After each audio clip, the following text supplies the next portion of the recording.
ብሔራዊ ምርጫ ቦርድ ለሰባተኛው ሀገር አቀፍ ምርጫ ተሳታፊ የሚሆኑ የፖለቲካ ፓርቲዎች እጩዎቻቸውን እንዲያስመዘግቡ ከጥር 1 ቀን 2018 ዓ.ም ጀምሮ ጊዜ መስጠቱ ይታወቃል። ቦርዱ ስራዎችን በታሰበው ልክ ባለመሄዳቸው የእጩዎች ምዝገባ እስከ የካቲት 16 ቀን 2018 ዓ.ም ድረስ አራዝሞት ቆይቶ በዚህ ሳምንት መጀመሪያ የጊዜ ገደቡ ተጠናቋል።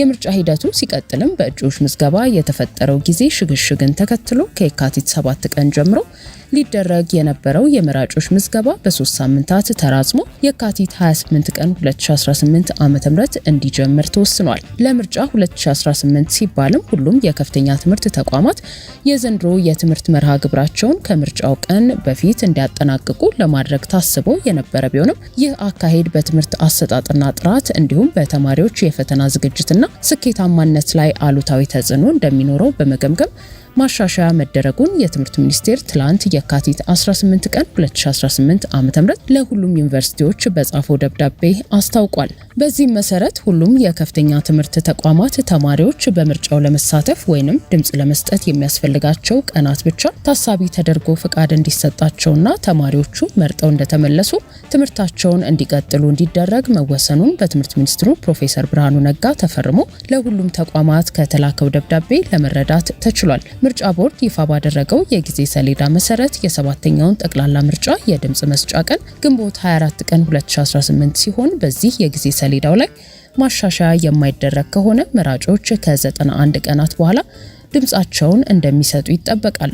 ለምርጫ 2018 ድምጽ መስጫ ቀን የቀሩት 91 ቀናት ብቻ ቢሆኑም ሪፖርተር የምርጫ ግንዛቤን ለመለካት በተለያዩ የአዲስ አበባ አካባቢዎች ተዘዋውሮ ያነጋገራቸው በርካታ ወጣቶች ለቃለ መጠይቅ ፈቃደኛ ከሆኑ በኋላ ጉዳዩ ስለ ምርጫ መሆኑን ሲረዱ ይቅርብን ብለው ጥለው ሄደዋል። ፈቃደኛ የሆኑት ጥቂት ወጣቶች ደግሞ ስለ መጪው ምርጫ ያላቸው ግንዛቤ የሚከተለውን ይመስላል። ምርጫ እንደሚደረግ ታውቂያለሽ? አሁን ቅርብ ጊዜ ውስጥ መቼ ነው የሚደረገው? መቼ እንደሚደረግ አላውቅም። በዚህ ዓመት ነው አይደል? በዚህ ዓመት ነው። ወሩስ ሰኔ በፊት ከነበሩት አንጻር ስትገምች? ሰኔ እንጃ። ያየሁት የዞሩ ምንድነው የምትለኝ የሚመርጥ ሰው እየመዘገቡ አይቻለሁ በየቤቱ። ሌላ መራጮችስ የመራጮች ምዝገባ መቼ የሚጀመር ይመስልሽ? አይደለም እንጃ። አንቺ የመምረጥ ሀሳብ አለሽ? ከዚህ በፊት መርጠሻል? መርጫለሁ። ከዚህ በፊት መርጠሻል? ስንት? አንዴ ነው የመረጥኩት። እና የዚህኛው ውስጥ መርጫለሽ ግን? እስኪ አይታወቅም። ስለ ምርጫ ማቀው ያው የምትፈልገውን ፓርቲ ትመርጣለህ። ሌላ ማቀው ለወጣቶች የተሻለ የመሰላቸውን ፓርቲ ይመርጣሉ። አንቺ ከምታውቂያቸው ሰዎች አሁን ወጣቶች ምርጫ ሲባል የመምረጥ ፍላጎታቸው ይጨምራል ወይስ ይቀንሳል? ጠቅላላ አንቺ ከምታውቂያቸው ምርጫ የመምረጥ ፍላጎት አብዛኛው የለውም። እኔ የማውቀው ለምን ኬርለስ ማለት ብዙ ፍላጎት የላቸውም ነው? አይከታተሉትም ነው? አይ ቲንክ ሀሳባቸው ኑሮ ላይ ነው መሰለኝ። ምርጫ ላይ ብዙ አይመስለኝም። እንግዲህ አሁን ስለ ምርጫ ሲወራ ይሰማል። በዚህ ዓመት ምርጫ ይደረጋል ወይስ አይደረግም? ይደረጋል። መቼ እንደሚደረግ ታውቂያለሽ? ወሩ ነው መቼ? ግንቦት ወይም ሰኔ ከሁለት አንዱ። እሺ ምርጫ አሁን ምን አይነት ሂደት ላይ ነው ያለው? የምትሰሚው ከሚዲያ ምናምን አሁን ምን እየተደረገ ያለ ይመስልሻል? ያው ድምጽ መስጫው በፊት ዝግጅቶች አሉ ብዙ። አዎ ለምሳሌ ያው የምርጫ ቅስቀሳ እየተደረገ እንደሆነ አንዳንድ ቲቪ ላይ ምናምን አያለኝ። እሺ ከዛ ውጪ እንኳን ሌላ እና ደግሞ በቃ ድምጽ አሁን ለምሳሌ መራጮች ድምጽ ይሰጣሉ አይደል? ምርጫ ላይ መመዝገብ አለባቸው። መቼ እንደሚመዘገቡ የሰማሽው ነገር አለ? የሰማሁት ነገር የለም። አልሰማሁም። ስለዚህ አንቺ ምርጫ ሲባል የመምረጥ ፍላጎት አለ ውስጥሽ? ለመመዝገብ ተዘጋጅተሻል ወይስ ምንድነው የሚሰማሽ?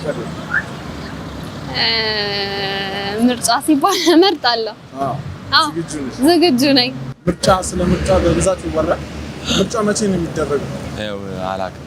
በዚህ ዓመት ይደረጋል ወይስ በዚህ ዓመት እንደሚደረግ ሰምተሃል? በዚህ ዓመት እንደሚደረግ ሰምቻለሁ። ወሩን ታውቀዋለህ? ጊዜውን? ወሩ ግንቦት። ከዚህ በፊት ግንቦት ውስጥ እንግዲህ አሁን ሚዲያ ላይ ሰውም ከሚያወራው ስትሰማ ምን አይነት ሂደት ላይ ያለ ይመስላል? አሁን ስለ ምርጫ ምን እየተደረገ ነው ግንቦት ላይ ለሚደረግ? ያው ዝግጅቱ አሪፍ ዝግጅት እንደሚያዘጋጁ። አንተ ከዚህ በፊት መርጠህ ታውቃለህ? አላውቅም፣ ግን በአሁኑ መርጣለሁ። በአሁኑ ትመርጣለህ? መራጮች መቼ እንደሚመዘገቡ ሰምተሃል? አልሰማሁም። ከዚህ በፊት ምርጫ መርጠሽ ታውቂያለሽ? አላውቅም። በዚህ ዓመት ምርጫ እንደሚደረግ ሰምተሻለሽ? አይ አልሰማሁም። መቼ እንደሚደረግ እሺ ታውቂያለሽ? ቀኑ፣ ወሩ ወይ ዓመቱ? የዓመቱ መጨረሻ ላይ ይመስለኛል። መቼ አካባቢ? ወሩ ወደ መጋቢት ነው መጨረሻ አካባቢ ላይ። ካነጋገርናቸው ከነዚህ ወጣቶች መረዳት የሚቻለው ከምርጫ ቦርድ በተጨማሪ በምርጫና በፖለቲካ ጉዳዮች ዙሪያ የመራጩ ማህበረሰብ ግንዛቤ ለማሳደግ እንዲሁም ስለ ምርጫው ሂደት በቂ ግንዛቤ እንዲያገኙ ለማድረግ ፍቃድ የተሰጣቸው ጥቂት የማይባሉ በዲሞክራሲ ዙሪያ የሚሰሩ የሲቪል ማህበረሰብ ድርጅቶች ብዙ ስራ እንደሚጠበቅባቸው ነው።